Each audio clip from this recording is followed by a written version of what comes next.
right, we're back with a special wrap-up edition of Talking Preps. How you guys doing? Doing good, well, man. How are you?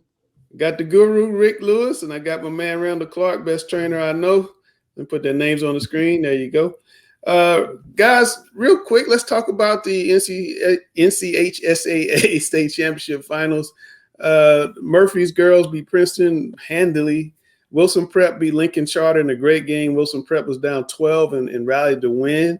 The Shelby girls got the first state championship in school history, beating Farmville Central. The Farmville boys set a record for points in the finals. I mean, I don't know how you scored 200 points in 32 minutes. That had to be a crazy game. The Weddington boys with that crazy defense, Randall won their first state championship. Is that a 1-2-2 zone? What is that? A matchup, man? What is that? 1-2-2 matchup, and they have different variations of it, and it's extremely difficult to execute against for sure. Yeah, I mean, they really confounded Northwood, which is a really high-scoring team, and Weddington did just enough. My man Chase Lowe took home the championship MVP, 6'5", arms to the floor, just kind of the Swiss Army knife, does a little bit of everything. And then Randall, in that girls' state championship game, Vance beat Garner by the widest margin in 4A state championship history, just dominated from the start. Leah Barringer had the game of her life. I mean, any thoughts about Vance? You said at the beginning of the season they were going to do it, and they did it. Yeah, I mean, Leah was phenomenal, and I think we talked about the Moreland sisters a lot.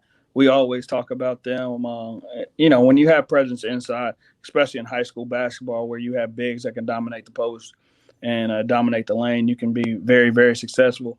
But Leah came out on a mission and really carried them early on, and they kind of cruised to this 74-38 victory. Yeah, she scored 16 points in the third quarter. They turned like a 10-point lead into a 20-point lead. It was, I mean, Garner just couldn't score. Garner had made 4 field goals at one point in the middle of the third quarter. They have a great player in Siane Haiku. I hope I'm saying her name correctly. She had a great season. Bugs Bunny with the basketball, just super quick, super fast. You can't guard her. And then Rick, let's talk about that. I got the wrong score up there, but let's talk about the Millbrook Audrey Kell game. 67-65, Millbrook won. You saw the game. Audrey Kell was up 4 down the stretch. Your thoughts there? That was one of the most exciting basketball games I've seen in quite some time. And hats off to Millbrook.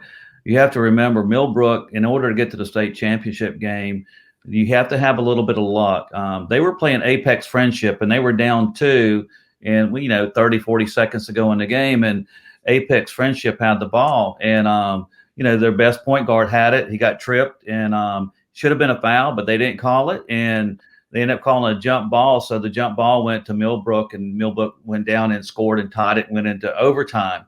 So you have to have a little luck along the way, and then of course the next game, Millbrook again won a game in overtime against Lumberton, and then of course the game against Audrey Kell, and what a heartbreaking game for Mike Kraft and crew, because they really had that game under control. Yeah, they were up 4. They missed some free throws, and hats off to Millbrook because they didn't quit. They gave 100% effort, and this is where stars are born. And if you look at the Millbrook team, everybody was talking about Eric Vanderheiden, who's going to Louisville. You got Redford Dunton, who's going to a Division I school. And, of course, the thing about it is Silas Demery, get this, Silas Demery probably didn't average 5 to 7 minutes of last year for this Millbrook team. And he's gone from a player that was more of a role player last year to now he's a star and is going to be a heavily recruited prospect. And this is what happens when you get on the big stage. And you know what? Hands it off. He made some great free throws down the stretch. He made the steal. And like I said, that was one of the most exciting games. A lot of talent on the floor. I think we saw the emergence of a star in Audrey Kell's Elijah Gray. Elijah Gray had 18 points, 11 rebounds. At 6'8", he's long, he's very mobile, he's fluid, and he has an unbelievable skill set. And I think he is just on the tipping point of getting to a high major status. Yeah, no, I agree on Elijah Gray. Audrey Kell was winning in the first half, I mean, it wasn't a big lead, but they were kind of controlling him almost like a boxer with a good jab. He got in foul trouble. Millbrook made a big run, took a 7-point lead. He comes back. Archer Kell comes right back with a 25-14 third quarter. And they were really in position, as you say, to win the game. And it was really tough that, they missed the free throws. Jimmy, with a great play at the end, makes 4 free throws in the last 17 seconds, steals the ball from an Archer Kell player, lays it up to give them a lead with 4 seconds left. Archer Kell misses a runner at the end, and it's just, bananas. It was just crazy. It felt like a full house. Those people that were there were really so loud, but that was some game. All right, let's talk about the All-State team. Randall, you have some surprises on your girls' team. I know Rick wants to talk about freshmen on his team. You just put freshmen on your team. Let's start out with the second team. I mean, I did. I went with some freshmen, and I know I'm gonna catch a lot of flack, but numbers don't lie, and the things that a lot of these kids were able to do, deservingly so, they deserve to be there. So we'll start with Nyla Mcgill, the senior at Providence. She averaged 18 points a game, 5 assists, 9 rebounds. She was a SOMEC 7 Player of the Year. A Yale commit. She was terrific for them on both ends of the floor and led them to a strong finish. Obviously they ran up against Vance.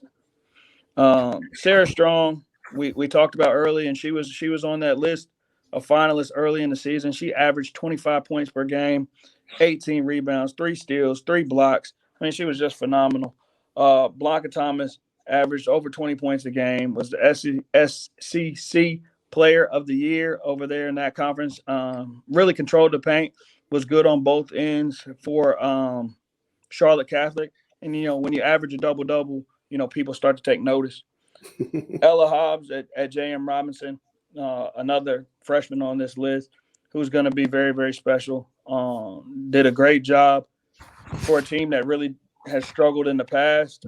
She averaged over 21 points a game, over 10 rebounds per game. She had a triple-double her first game of the season. And last but certainly not least, Amaya Moreland, who we've talked about a lot on this show. And obviously that Vance team got it done Saturday.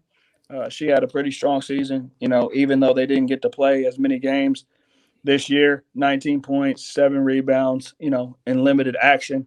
But anytime you're able to help your team go back-to-back with a state championship, I think you deserve some recognition as well. All right. Give me a second. I got to get the first team up. I'm not real smooth with this.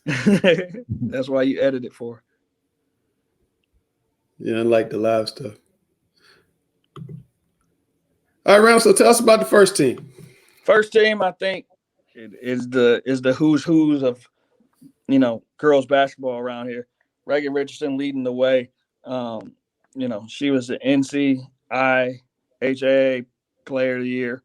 McDonald's All-American. Number 34 ranked in the ESPN Top 100. She averaged 27 points a game, 10 rebounds, and 5 assists. She led Cannon to the state championship this year and will be going to Georgia here in the summer.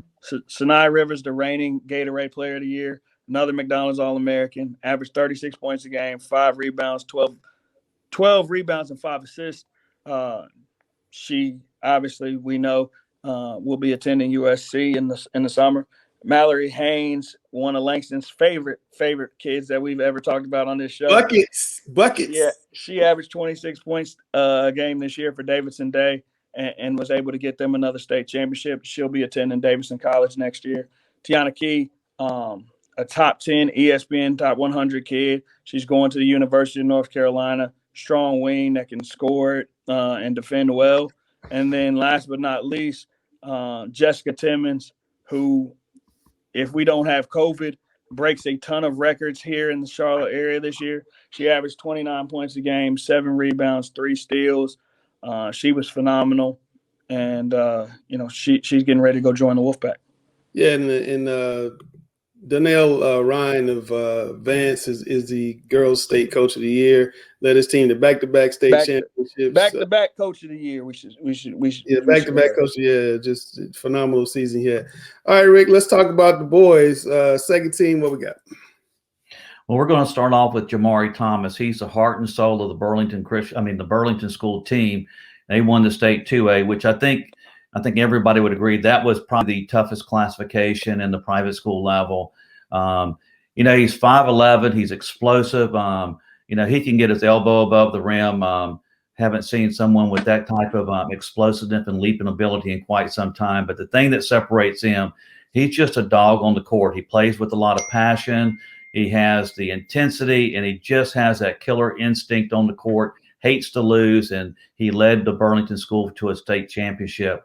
Also, we have Bobby Pettiford of South Granville, the Louisville commit, had a great year. The unfortunate thing with some of these guys in the 2A public school, it was also the toughest classification of all public school. And unfortunately, the top 4 teams in the public school had to play in the quarterfinals and the semifinals. But Bobby Pettiford had a great year for South Granville. He averaged almost 20 points a game, almost 8 assists a game. He's on there as well. Jonas Adu is, I know he's at Liberty Heights, a non-association team, but he was at Voyager last year. He was 16 years old. So right now he's only 17, although he reclassed as a senior. And he's going to Marquette. And I think he's the type of player that you're going to read about down the road, because I think he has the ability with his length, his size, his skill set. He is highly skilled for 7 feet. He can go over either shoulder. He's right-handed, but he can go with his left. He can put the ball on the floor, and he can pass. And don't be surprised if his name is going to be called out in the NBA one year.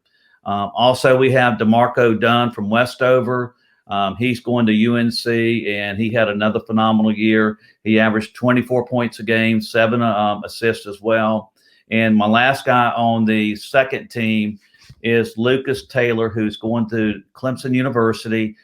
He averaged 28 a game, 8 rebounds, and almost 3 assists a game. And all these guys that we have listed right here, except for Jamari Thomas, are in our top 10 in the 2021 class. And Jamari's outside looking in at number 11.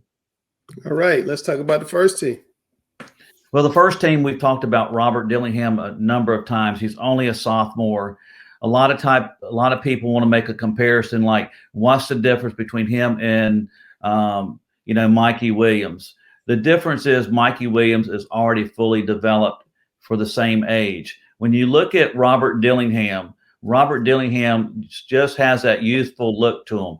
His skill set is above anyone else I've seen in the state as far as the ability to pass, dribble, score, the complete package. He's at the very top of the list there. The next guy there is Breon Pass, who played for Reidsville. They got beat in the semifinals of the Eastern. He was, I think, the leading scorer in the state. He averaged 33 points a game, 12 rebounds, 5 assists, and 3 steals and 2 blocks. He did it all for Reidsville this year at the 2A level. And, of course, probably outside looking in, and if I had hindsight, we've always been talking about Quavian Smith. We call him Baby T. 3 years in a row, he's won the state championship at Farmville.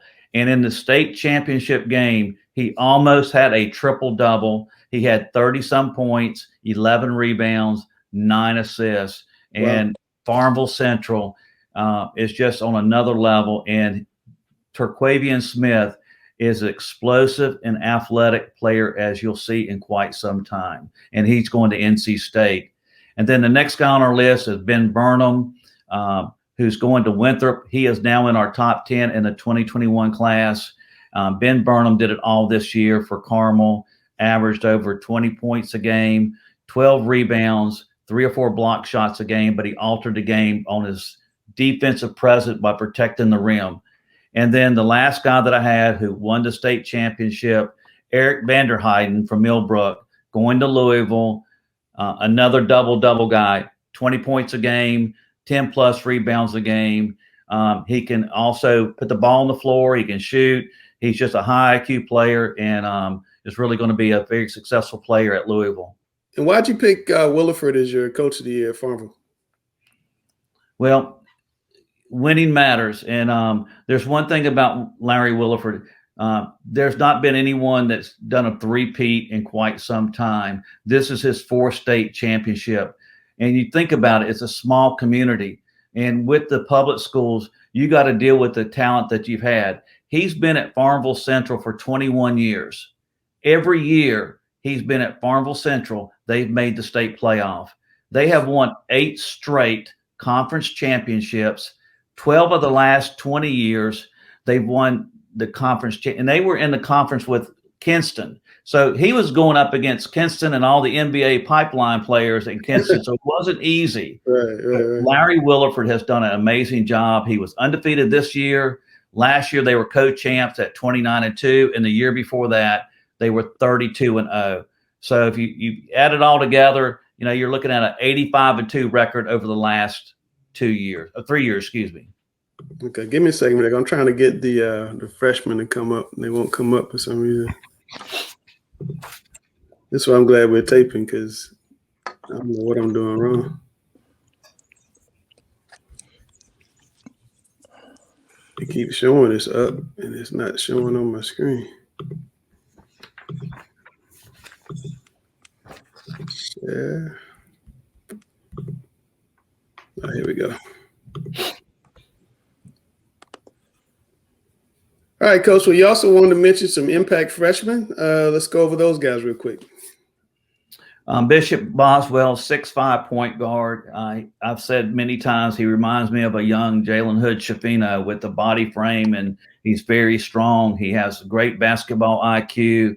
The one thing he can do, I think he can shoot a little bit better than Jalen Hood-Schifino. He has some deficiencies that he could catch up to him, but I do think he does have a Houston offer already as a freshman. He's a big guard. The sky is a limit for him going to South Mecklenburg. And I tell you what, he is as good as they come at the point guard position. He's poised, he's mature, and he plays the game the right way. Next up is Jaron Stevenson. He's 6'8".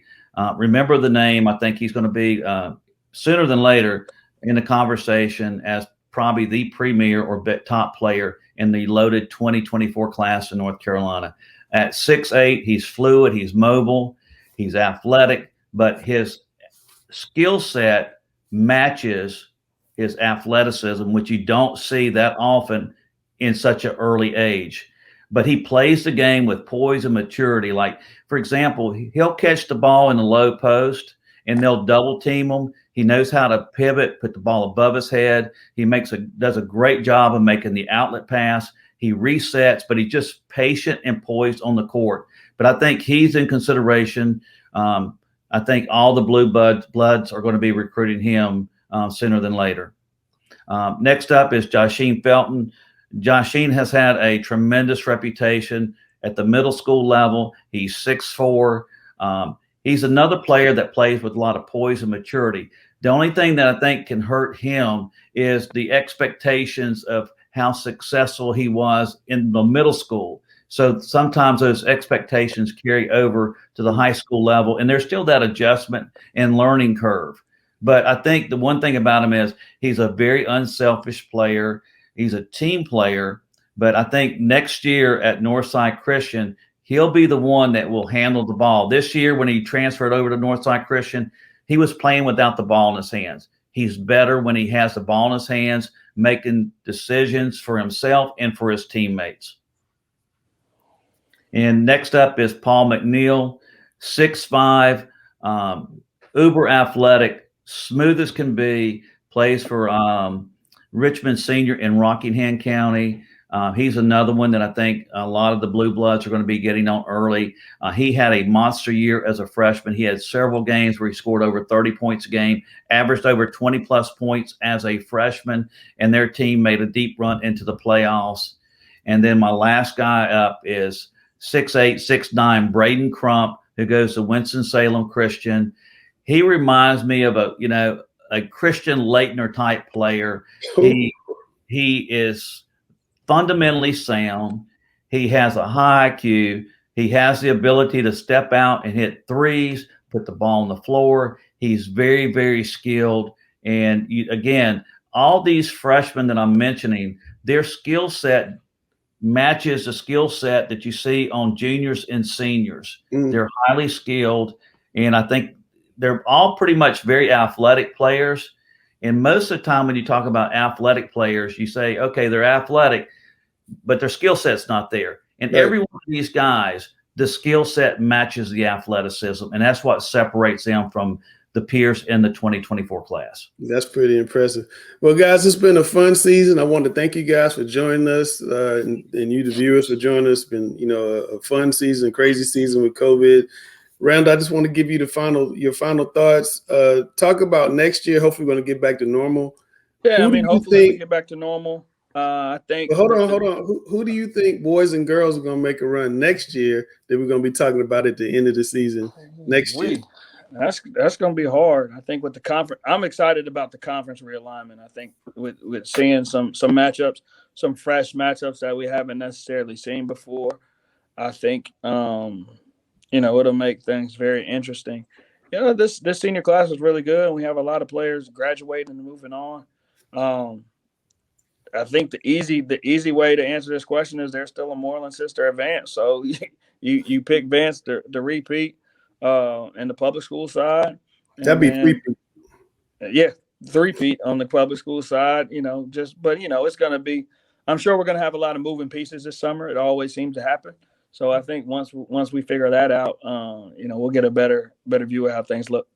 All right, guys, we'll be back next season with more Talking Preps basketball. If you want to get at me, there's how you can get at me. Look forward to talking to all you guys. Make sure you subscribe and read the Charlotte Observer. Thank you, Rick. Thank you, Randall. And we are Talking Preps. Thank you so much.